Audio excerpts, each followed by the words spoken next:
In this video, we'll be rationalizing the denominator of expressions that involve radicals. Let's take a look at our first example. Rationalize the denominator. Here we have the expression 1 divided by the square root of 5. So a quick way to rationalize the denominator is to multiply by 1 in a convenient way. In this case, we can say that 1 over the square root of 5 is the same as 1 over the square root of 5 times 1. And we're going to choose that 1 to be the square root of 5 over the square root of 5, so we can get rid of the square root in the denominator. So we can say that this is just 1 over the square root of 5 times the square root of 5 over the square root of 5. Notice the square root of 5 divided by itself is equal to 1, so we're not changing the actual value of the original expression. Now, since we have a product of two fractions, we just multiply the numerator with the numerator and the denominator with the denominator. So we have 1 times the square root of 5 divided by the square root of 5 times the square root of 5. Now 1 times the square root of 5 is simply the square root of 5, and the square root of 5 times the square root of 5 becomes the square root of 25. Well, this turns out to be the square root of 5 divided by the square root of 25, which happens to be 5.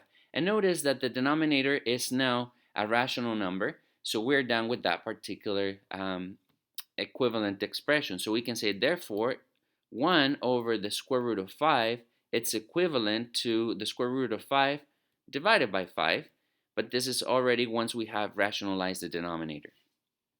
Let's take a look at another example. Example 2, rationalize the denominator. Again, we want to multiply by 1 in a convenient way.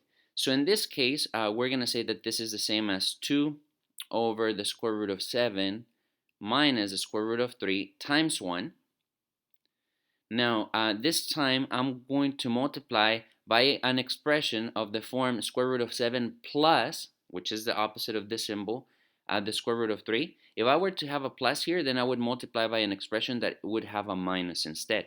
So in this case, I'm going to say this is the same as 2 over the square root of 7 minus the square root of 3 times, I'm going to keep the first term here, the square root of 7. I'm going to get the opposite of this symbol, which in this case happens to be plus, and then the square root of 3.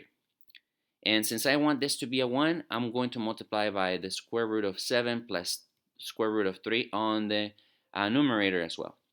Okay, so now we're going to multiply directly across. So we have the numerator times the numerator and the denominator times the denominator. So we are going to do the products here separately. So we have 2 times the square root of 7 plus the square root of 3.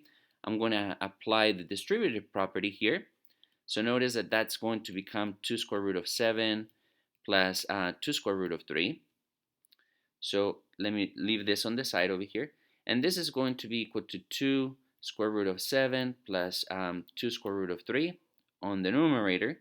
And now we need to multiply the denominators. Here you just need to be very careful. I usually like to write a Punnett rectangle for this one because you have 2 terms being multiplied by 2 terms, or we should say an expression with 2 terms multiplied by an expression of 2 terms. So I'm going to do a 2 by 2 Punnett rectangle, or Punnett square in this case. And I'm going to write down those factors along with their respective terms. So I actually have the square root of 7 minus 3, or the square root of 3. So we have square root of 7 minus the square root of 3 multiplied by the square root of 7 plus the square root of 3. And let's see what happens here. So we have the square root of 7 times the square root of 7 becomes the square root of 49. The square root of 7 times the square root of 3 becomes the square root of 21. Then negative times a positive, it's a negative.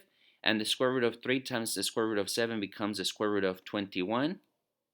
And negative times a positive, it's a negative. And the square root of 3 times the square root of 3 becomes the square root of 9.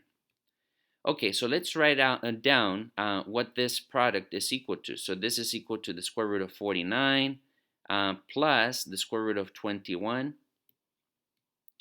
minus the square root of 21 minus the square root of 9.